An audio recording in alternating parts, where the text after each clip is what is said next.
বাবা, বাবা আপনার চা দাও মা। জল খাবার দিলে না, বড্ড খিদে খিদে পাচ্ছে। এই তো বাবা আপনার জল খাবার হয়ে গেছে, ওটস হয়ে গেছে, আমি এক্ষুনি দিয়ে যাচ্ছি। ওটস? বাবা আচ্ছা ঠিক আছে, এই কদিন না হয় বেশ একটু হেলদি খাবারই খেয়ে নি, কটা তো দিন, তারপর তো গ্রামের বাড়িতে গিয়ে একবারে কচি পাঁটার ঝোল, পুকুরের মাছের একবারে কালিয়া, তারপর দেশি মুরগির কষা, ও কবজি ডুবিয়ে খাবো। আর ভাবলেই না মনটা কিরকম ফুরফুর ফুরফুর করছে, বুঝতে পেরেছো? এখন তোমরা আমায় শুক্তো খাইয়ে রাখো, আমি হাসি মুখে শুক্তো খেয়ে থাকবো। অবলা মুখার্জি বাড়ি আছেন? কি ব্যাপার, আপনারা কারা? অবলা মুখার্জির নামে নাম এনলিস্ট করা হয়েছে, ওনার সঙ্গে একটু কথা বলতে চাই। সে না হয় বুঝলাম, কিন্তু আপনারা কারা? আমরা একটা প্যাথোলজিক্যাল ল্যাব থেকে এসেছি, আমরা অবলা মুখার্জির সঙ্গে কথা বলতে চাইছি। আমি অবলা মুখার্জি।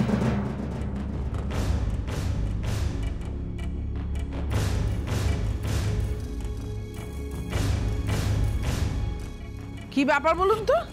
ম্যাডাম, আপনার নামে একটা বুকিং আছে। কিসের booking? Sugar, pressure, uric acid, lipid profile, cholesterol, TC, DC, ESR, এই সব কিছুর রক্ত পরীক্ষা আছে। হ্যাঁ হ্যাঁ ম্যাডাম, টেস্টগুলো তো বাড়িতেই হবে, তা কোন ঘরে হবে যদি একটু বলেন। কি হয়েছে? আচ্ছা, ওনারা কি মায়ের রক্ত পরীক্ষা করাতে বাড়িতে এসেছেন? না না, শুধু রক্ত পরীক্ষা নয়, ইসিজি, ইকো সবই হবে। সে কি, এসব কে বুকিং করালো? আচ্ছা, এইবার বোঝা গেল, কেউ তো বুকিং করিয়েছে, নাহলে ওরা এলেন কেন বলো? হ্যাঁ, ওরা নিশ্চয়ই বুকিং পেয়ে তবেই এসেছেন, আর সেটা নিশ্চয়ই তোর মা কাউকে দিয়ে করিয়েছে। কাল কত কথা, অবলা সত্যি পারো তুমি, বুঝলিও দীপু? কাল কত ঝগড়া আমার সঙ্গে, আমি বারবার বলছি যে এই ব্লাড টেস্টগুলো করিয়ে নাও, ইসিজিটা করিয়ে নাও, একটা বাইরে যাচ্ছে বলে কথা, কে কার কথা শোনে? কত কথা শোনাবে আমাকে, কত রকম ধমক ধামক দিল। হ্যাঁ, কিছুতেই কিছু করবে না, একবারে জেদ ধরে বসে রইল। নিজেই ব্যবস্থা করেছে। ভালো করেছো, ভালো করেছো, যা করেছো ভালো করেছো। বৌমারা একটু এদের কি প্রয়োজন দেখো, হাতে হাতে দিয়ে দাও, যাও ঘরে যাও। দাঁড়াও, ঘরে যাবে কি? হ্যাঁ, ঘরে যাবে কি? তার আগে আমাকে জানতে হবে না এইসব কে করলো? মানে তুমি করাওনি? না, আমি কেন করাতে যাবো এগুলো? ও কারণে হাতে ছুঁচ ফুটিয়ে রক্ত দেওয়ার শখ আমার হয়নি গো। ওতেও তো পারে। আরে বাবা, বাজে কথা না বলে এদেরকে চেপে ধরে জানতে চাও এসব কে করেছে, খালি খরচা করার ধান্দা। না ম্যাডাম, আমাদের ল্যাবে তো 15% ডিসকাউন্ট চলছে, আর সেটা তো পেমেন্ট করার সময় জানিয়ে দিয়েছিলাম আপনাদের। হ্যাঁ, পেমেন্ট হয়ে গেছে? হ্যাঁ, অ্যাডভান্স ফুল পেমেন্ট করা হয়েছে। তাই নাকি? হ্যাঁ স্যার, 15,000 অলরেডি পেমেন্ট হয়ে গেছে।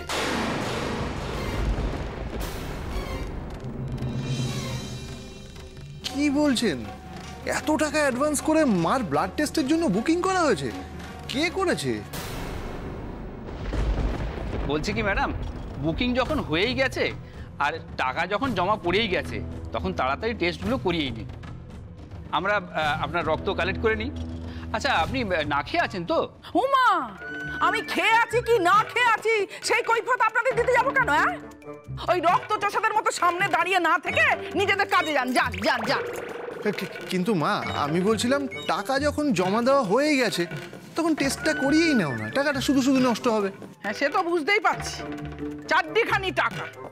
কিন্তু ও দীপু, আমি এইসব করাবো না, পরীক্ষা নিরীক্ষা করাবো না। এই টেস্টগুলো আপনাকে করাতেই হবে আন্টিওয়ান।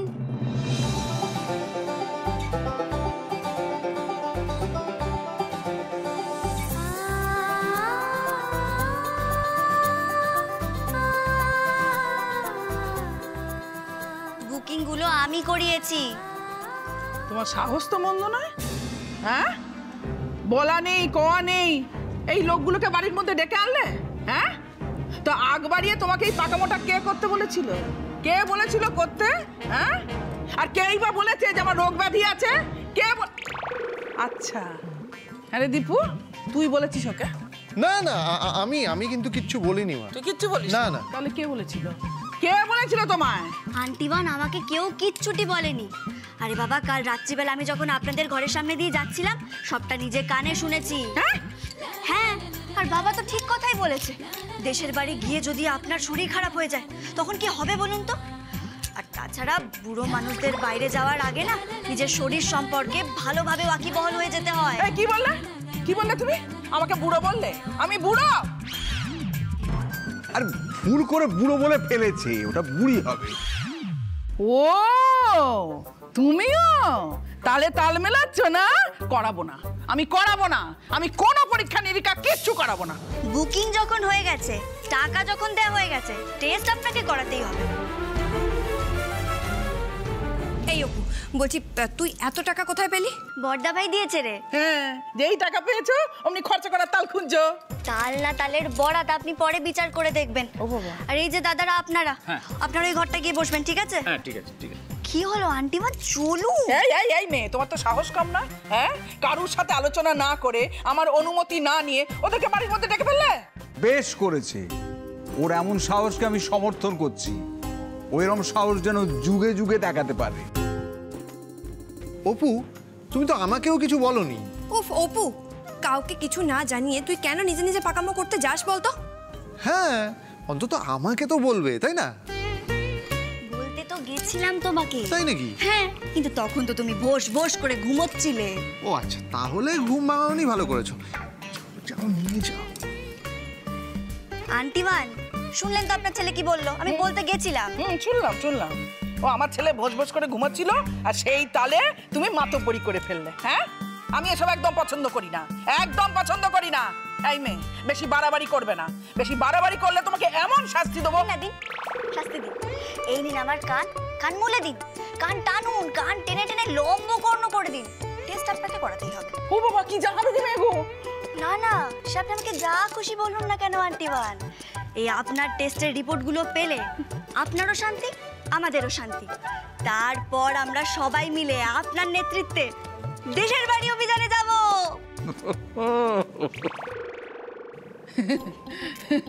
খুব হাসি পাচ্ছে না? খুব হাসি পাচ্ছে। আমাকে জব্দ করছে দেখে খুব আনন্দ পাচ্ছ না তুমি?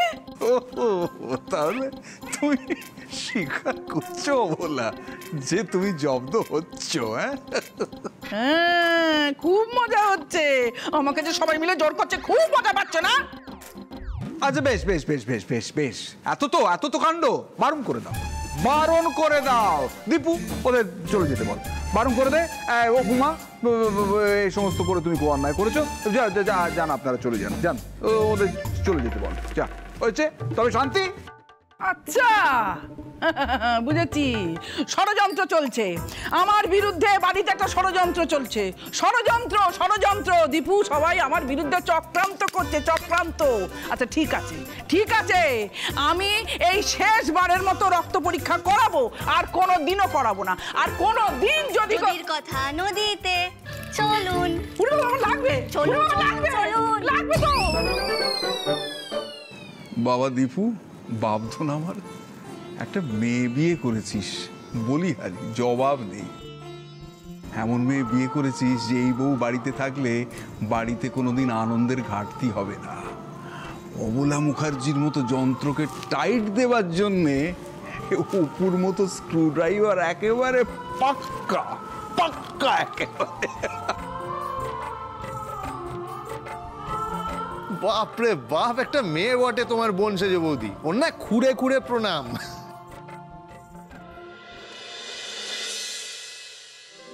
পুকুর থেকে মাছ ধরার বড়শি, ব্যাডমিন্টন র্যাকেট, গাছের টাটকা কাঁচা আম, পেয়ারা খাবার জন্য ঝাল নুন, কাসুন্দি,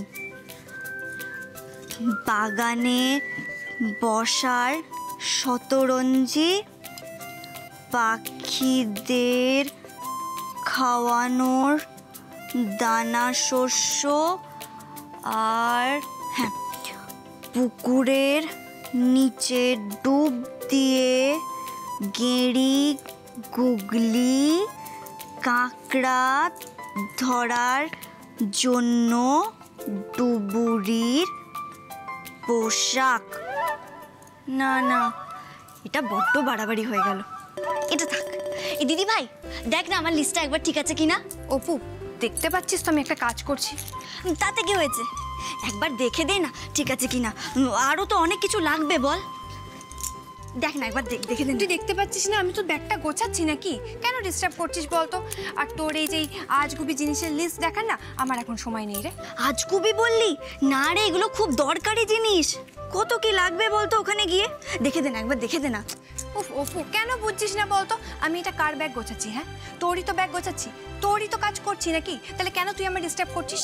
এত বড় মেয়ে হয়ে গেছিস, হ্যাঁ, নিজের ব্যাগটুকু পর্যন্ত তুই নিজে গোছাতে পারিস না। দিদি ভাই তুই তো গুছিয়ে দিচ্ছিস, বল কি সুন্দর করে গুছিয়ে দিচ্ছিস। আমি গুছিয়ে দিচ্ছি তো কি শুনি?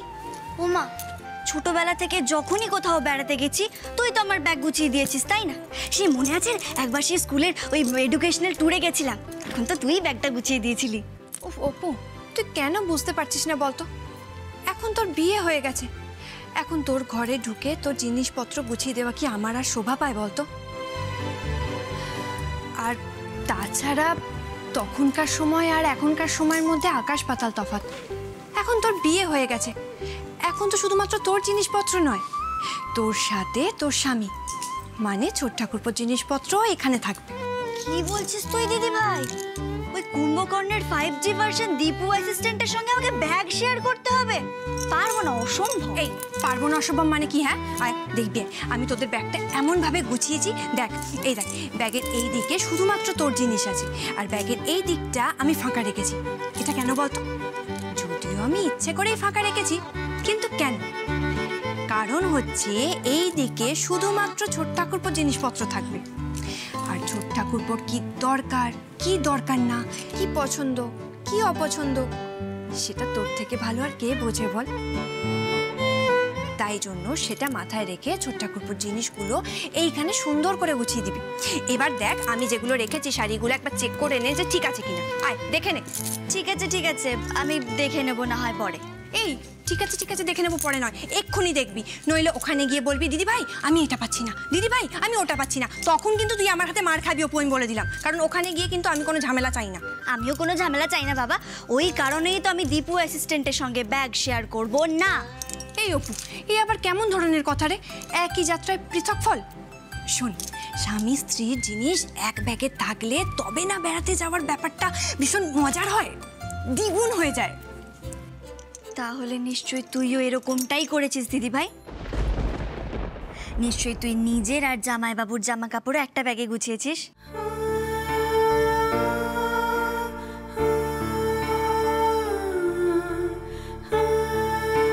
তুমি বললে আমরা দার্জিলিং হতে পারে, আবার কাশ্মীরও হতে পারে।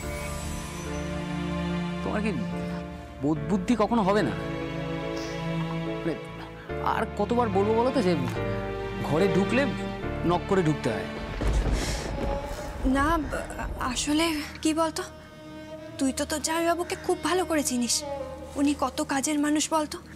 ওনার সাথে তার কত দরকারি কাগজপত্র যাবে, কত ফাইলস যাবে ওনার, সেখানে আর আমি আমার জিনিসপত্রগুলো কি করে গোছাই বলতো? তাই ওনার জিনিসগুলো আর আমার জিনিসগুলো আমি আলাদাই গুছিয়েছি।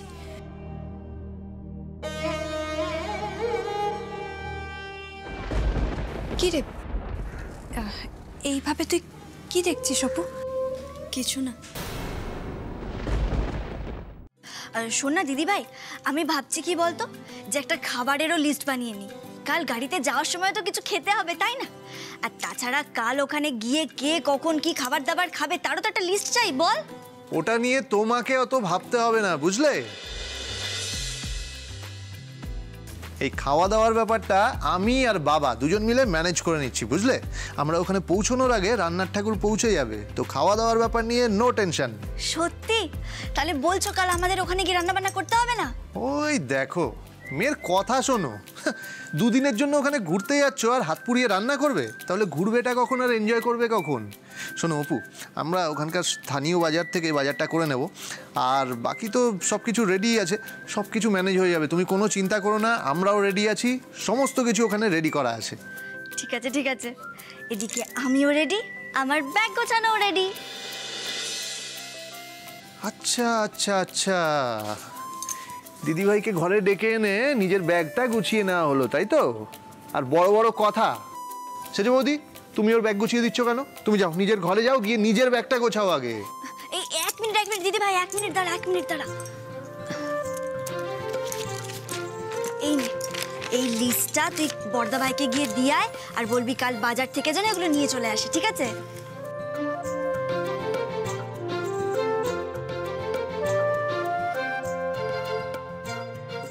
কিসের লিস্ট ওটা?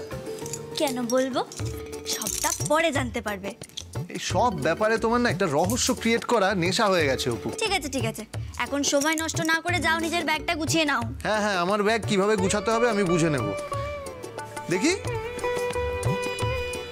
বাবা, এই ব্যাগের 4 ভাগের 3 ভাগ জায়গা তো নিজেই নিয়ে নিয়েছো, 1 ভাগ জায়গায় আমার জন্য ছাড়া হয়েছে। এটা কি এত শাড়ি? অপু, ওখানে 2 দিনের জন্য ঘুরতে যাচ্ছ, এতগুলো শাড়ি নিয়ে কি করবে? আমি তো বলি কিছু সালোয়ার কামিজ নিয়ে নাও। আহা, কি বুদ্ধি ছেলের! আমি সালোয়ার কামিজ পরি, আন্টিমা আমায় দেখুক আর আবার আমার ওপর রেগে যাক। আরে না রে বাবা, না, রাগ করবে না মা, আমি বলছি তো রাগ করবে না। নাকি তুমি আমার কথা আর ভরসা করো না? না মানে আমার মনে হয় আজকাল তুমি আমার ওপর খুব একটা ভরসা করো না। না হলে মায়ের টেস্টের সময় যখন টাকার দরকার ছিল, বড়দা ভাইয়ের সাহায্য নিতে না, আমাকে অন্তত জানানোর প্রয়োজন মনে করতে, সেটাও তো করোনি। আহা, তুমি রাগ করছো কেন বলো তো? আসলে আমি তোমাকে বলতে এসেছিলাম, আর তুমি তখন ঘুমোচ্ছিলে। ওখান থেকে বারবার ফোন করছিল টাকা জমা দেওয়ার জন্য, ওই জন্যই তো আমি বড়দা ভাইকে বললাম। আর যাকগে, টেস্টগুলো তো হয়ে গেছে বলো, এবার টেস্টের রিপোর্টগুলো ভালো এলেই সবার শান্তি। তারপরে আমরা আনন্দ হইচই করতে করতে বেড়াতে যাব। বলছো? বলছি। আমাদের আনন্দ খুশি দেখে আন্টি মানো খুব খুশি হবেন। তাছাড়া আন্টিটুও তো বদলে গেছে বলো। আর মেজ বৌদি একা একা দুষ্টুমি করার সাহসই পাবে না। এরপর না সব খুব পজিটিভ হবে, তুমি দেখো। পজিটিভ মানে? পজিটিভের ঘাড় হবে। অপু গোয়েন্দা দায়িত্ব নিয়েছে বলে কথা, পজিটিভ তো হতেই হবে। যাও, ব্যাগ গোছাও। হ্যাঁ হ্যাঁ, আমি যাচ্ছি।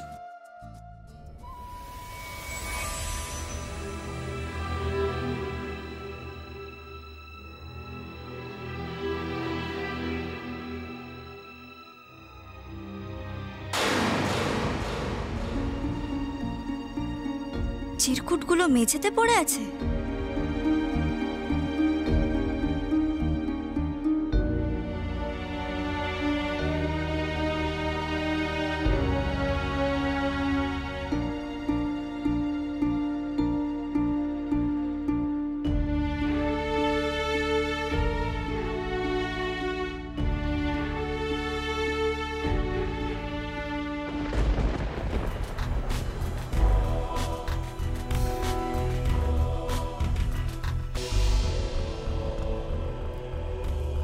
দেশের বাড়ি।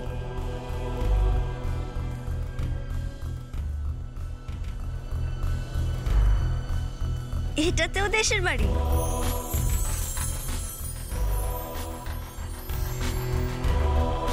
দেশের বাড়ি।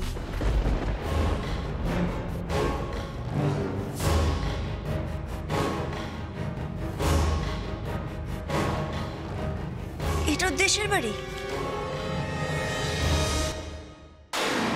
দেশের বাড়ি। এটাও দেশের বাড়ি।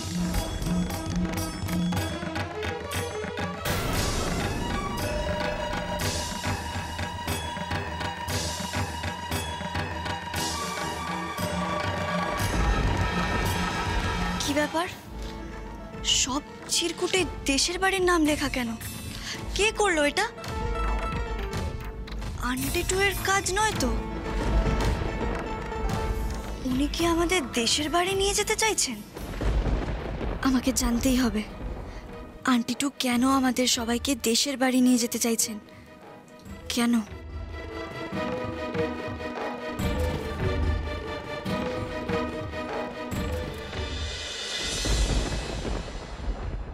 কি হবে বেড়াতে গিয়ে?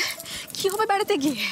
এ বাড়ির সকলে তো আমি দুধে মিশে গেছে, আর আমি আঁটি হয়ে গড়াগড়ি খাচ্ছি। আর আমার বরটাকে দেখো ভোঁস ভোঁস করে ঘুমিয়ে চলেছে। আর মাসিমণি তো সত্যের প্রতিমূর্তি হয়ে গেছে, মহান হয়ে গেছে, মহৎ সেজে ঘুরে বেড়াচ্ছে। আর আমি সকলের কাছে ফেলনা হয়ে গেছি। কি আর করবো আমি এখন মাসির পিছনে একদম চিপকে থাকতে হবে, ভালো লাগে না আমার। আমি যে ওদের সাথে ঘুরতে গিয়ে কি করবো সেটাই তো বুঝতে পারছি না। কেউ আমাকে বিশ্বাস করে না, সবাই সন্দেহ করে, কেউ ঠিক করে কথা পর্যন্ত বলে না আমার সাথে। অথচ বিয়ের সময় আমার বাবা যখন কাঁড়ি কাঁড়ি টাকা দিয়েছিল, তখন তো এ বাড়িতে আমার খুব দাম ছিল, খুব কদর করতো সবাই আমাকে। কিন্তু আস্তে আস্তে সেই দামটা আমার কমতে শুরু করেছে।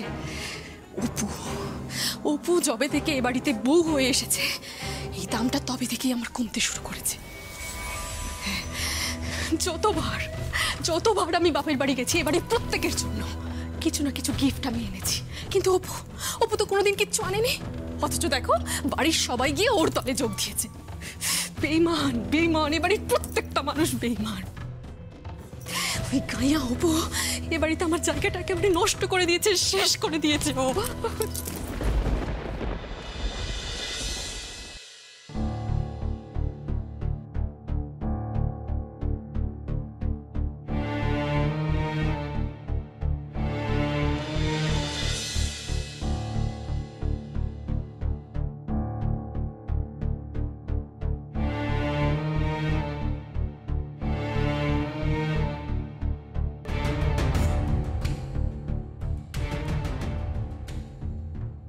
না, কিছুতেই ঘুম আসছে না।